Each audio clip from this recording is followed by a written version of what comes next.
So yeah, it was not c4, e5, it was c4, knight f6, knight c6, e5, knight f3, knight c6, g3, d5, cd, knight d5, bishop g2, bishop c5. Check the mic castles, and make sure castles, it sounds right, boys. I mean, this bishop c5 line, I think it's called the Grishchuk variation. I think for the very first time on the highest level, Grishchuk introduced it against Pavel Elyanov. I think it was in Geneva Grand Prix in 2017 in July, if I'm not mistaken, because I heard the press conference afterwards, and Grishchuk went on to win such a model game from the black side that I think everybody who was interested in the chess theory was thinking like, wow, a completely new concept, and by now it's one of the main reactions.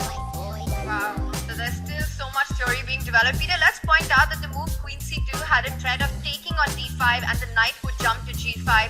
So that's the reason that black decided to retreat with the knight. Knight d5, queen d5, knight g5 would threaten mate, would threaten the queen on d5. The bishop on c5 is hanging, something or the other would be lost. And that's why the move knight f6 and white plays a3, taking in control the b4 square. Also perhaps eyeing that move bishop c5, made popular by Grishchuk. It does invite this idea of a3, b4.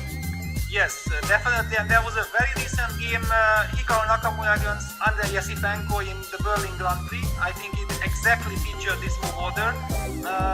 By the way, I mean, it's very, very interesting that Jan is not famous, you know, for being like the biggest specialist in opening theories. I mean, he is very specific, he's sometimes very well prepared, but in general, people think like he's a 1e4 player. But let me tell you that I think that the move Queen c2 was introduced by Team Niepo, and he played it against Anish Giri, this move Queen c2, and now Magnus is using Queen c2, and also Hikaru was using this move already, so this is some invention of Team Niepo. Oh wow, you mean for the candidates? Well, I don't know exactly for what. I think I'm not really big secret if I can tell you that it was definitely not my move. Yeah, it was already part of the team's work, but this is already Niepo's territory as well from the white side. Alright, super interesting stuff. Lots of theoretical discussion. So black has fallen back with the bishop to b6, just a prophylactic move against b4, and this also implies that now b4 you can also aim to meet it with knight d4 or a5, b5, knight d4. Peter, let's also take a look at some of the other action that's on the Ning Liren Artemiev.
White pieces, as we can see, and the bar is liking the situation for the world champion. Is he winning this one? Still a long way to go, but he is a pawn up. If we do a quick count in the position, White has an extra pawn, and we do see a trade there, and actually a very favourable trade for White. So look at White's king blockading the black pawn on a dark square, and they say a matter of technique in these types of endgames. I think White should be winning this white pawn. The extra pawn that he's just pushed will act as a distraction for the black king, and meanwhile White's going to break through on the other side of the board as well. Yeah, and I was going to say, here comes another one, and unfortunately if the black king tries to hunt down the white knight, those two pawns can just march to the promotion square, and the bishop is unable to stop them both. Yeah, that's a good point actually. Black's bishop is tied down defending one pawn, Black's king is tied down stopping the white A pawn Alice again from running up the board. So Black is completely stuck. At some point, when the moment is right, White's knight will join the action. But, you know, you have to still show a bit of technique here, which Magnus clearly doesn't have, does he? And this Best endgame player ever. Yeah, actually, this is the tricky moment. This is the crucial moment for Magnus, because as you mentioned, Simon, he has to commit. White's king doesn't really want to move. It's doing a great job blockading Black's pawn. White's knight doesn't really want to move. It's guarding a pawn. And none of the white pawns can really move, especially not Alice over here. Can't move forward without being captured. The E pawn, the central pawn, can't move forward without the black bishop going and taking it. So I think, process of elimination, Magnus has to push a pawn on this side of the board. Maybe Gary the G pawn. Okay, he does it, but this does require some calculation, because if we see a pawn trade now, if Black takes this white pawn, then Black's Harry pawn, the H pawn, can start running up the board, and it does become a race. I think White is quicker. White's pawns are nearer the end goal, the promotion squares, than Black's are. So I think Magnus has calculated this quite well.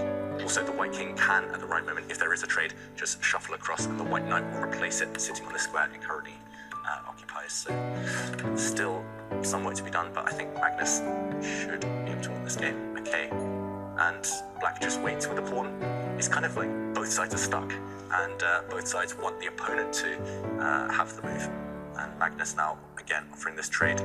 He's trying to fix Black's pawn on that square so the knight can probably come in at some point at least and capture that backwards pawn of Black's. But there's that saying that you know, chess is 90% tactics, and even if you get an ending like this, which you know people might assume is positional, it often comes down just to, you have to calculate so carefully in any position. So that's why calculation is very important. Even if you want to be a positional player, you have to be able to calculate so well. And do we have a result now? Maybe? I think we're about to see a result. If when we do see a result, this was actually, I was going to say, a position we call zugzwang. Black cannot make a move without